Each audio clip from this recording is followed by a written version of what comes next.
Well, I'm really glad that we are not currently playing a fifth set. I think we're just learning that we have a target on our backs now. So beginning of the year, we felt like we were overlooked at times. Although I'd like to think professionals always approach every game the same, but there's still just that human nature. It felt like we were overlooked at times, but no longer. We now have a target on our backs, and we are probably going to get people's best games. And that is something that we need to learn how to handle well. We talk a lot about learning from other teams, no ego here. Like, let's go learn from other people. I think Pitt does a great job with that, right? They take care of business and put teams away. I have no idea what's going on now with the Pitt-Stanford game, although I'm very curious. But for the most part, if they're better than a team, they're going to step on their throat, they're going to put them away, and they're not going to play around, and I think we need to figure that out. So that's my,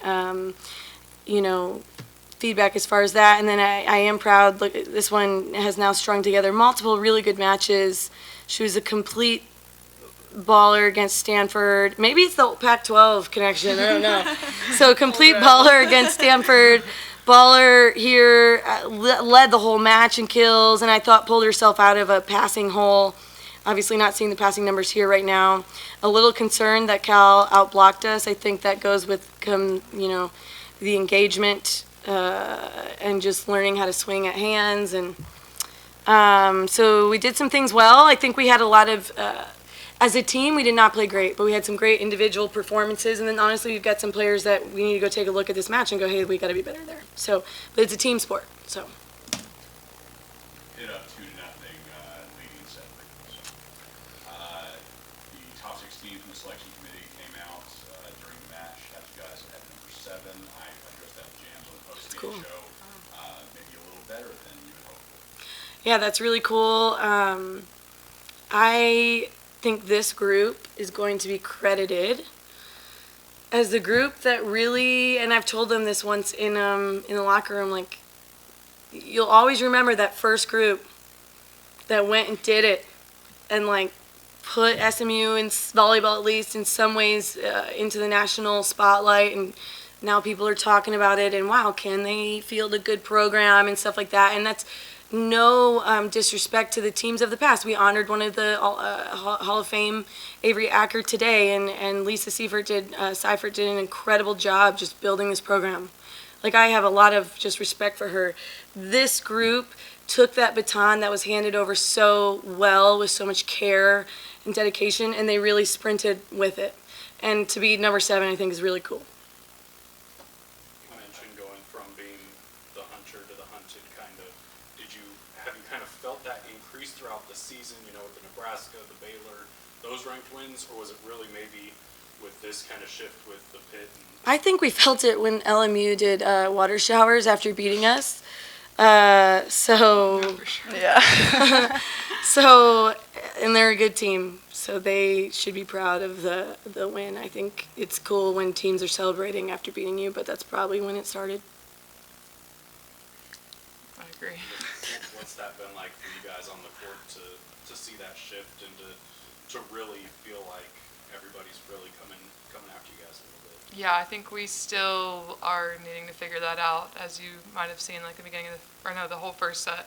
Like, we can't take any games or sets off in the ACC, and that's what's different from the American Conference. So we're still learning that, and we just, better than people. And honestly, maybe let's ask you, because this one isn't doing that, and she's coming from a power conference. So what's the secret? Maybe you need to run the show here. I think exactly what we're saying. Like, you have to respect every single team in the conference. Like, nobody is going to just give it away, and some teams might not play their best, and that's when you really need to capitalize. And I think we obviously have done that against some of our top wins, and that was really exciting. But I think it's just an everyday realization that you got to come out and play your hardest, no matter who is on the other side of the court.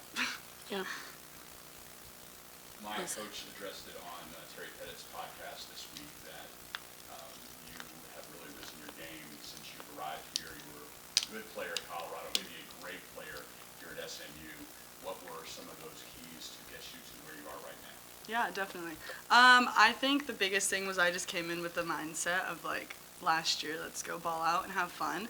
But I think the other side of that is my teammates. And I think there's other people on this team who are really working hard and get me that ball. So whether that's our passers, Ellie, Brooke, our liberos, or our setters, Casey and Celia, or even if we're out of system and our middles are setting it. Like, we're just a team that everybody on the court is working hard to get a better touch so that somebody can kill it. And I think that I've really tried to like capitalize on that and help my teammates in that way too.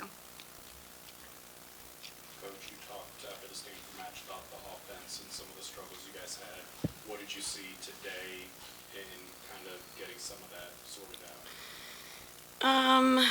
Well, this kind of goes hand in hand with what you asked earlier. Like, how can you tell that a team is taking you a little more serious? Like, I think when teams are trying to figure you out or don't quite know who you are yet, or it's early on in the season, you're going to see a lot of read blocking because they're just kind of like, okay, well, whatever.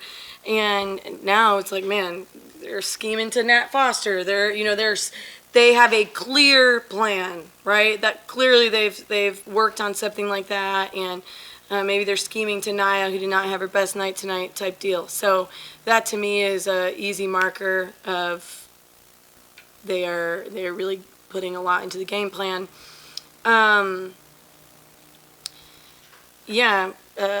Say your question one more time. Just what did you think of the offense? Yeah, sorry, I just had to mention that because I'm like, it's people are just going after.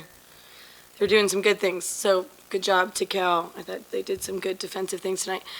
Offensively, we're really trying to get our girls to. It's twofold. Some of them need to play a little more inspired, regardless of opponent. I think we want to repeat what works. So when something works, we need to do more of it. That's just like choices from the setter, choices from the hitters. Like, we don't play Cal again, but early on, one of these two, I can't remember who, threw a ball to the middle and it fell. No one even touched it. Okay, well, when that happens, like that, you should take a mental note and go do that again and again and again. And a game plan can almost take life and unfold on its own in that regard. So there's some of that. I think just, even the choices that we're making when we're swinging. So tonight, that for sure was an issue. Is getting blocked so much. Like, when you have four hands in your face, you have to make a good choice. And you cannot swing low seam. You might need to go tool. You might need to go throw it. You might need to hit high off hands. But low seam against good teams is going to get blocked. And that happened a little too much tonight. So you have to address it from all angles. And we definitely will. What was for you guys, player-wise, the feel of it after you just played the number 1 team, the number 5 team? Really big crowds. Again, good crowd tonight, but did that play into that first set at all? Like, what's that mentality when you try and keep that level, but there's not that single digit next to the team? You got it. I feel like kind of just talking about what I said earlier, like, we have to show respect to all of these teams. And obviously it does help, like we kind of talked about that before the game, like it does help when we're the ones chasing and not being chased. So I think it does play a factor. And then also having Moody packed, that's just like a super fun environment to play in, and I think that does get our adrenaline up a little bit. But regardless of if we have one fan or 7,000, we have to play our game and just be consistent with it. Yeah, I agree, and I think that was definitely a different feeling that we had to manage, and we obviously didn't manage that the best the first set, but I think that kind of just goes back to, like, we have really competitive practices and we have a lot of fun, and one thing that Coach Sam said to us was, like, let's just go have fun. Like, it doesn't look like we're having fun today. So I think that's just another thing of going into it, not caring who's on the other side of the net and not caring who's in the gym, and just going out there and being competitive. Yeah, I want to comment on that. Nothing to me is more annoying than only addressing the emotional side. Like, I would love, and we're humans, we're not robots. So sometimes you do have to address the emotional side. But I would just love, and this is where this team needs to grow, is to be self-fed and intrinsically motivated there, so that we don't have to talk about that stuff and we can go talk technical and tactical a lot more. But I would agree. I definitely felt at one point in the match that we were playing not to lose or playing a little bit like to get through it like it was a job. And I'm like, let's revisit that this is such a gift to even be playing this game here. A lot of them on, scholarships worth, we've done a calculation at one point, over $1 million, like with everything that you're getting.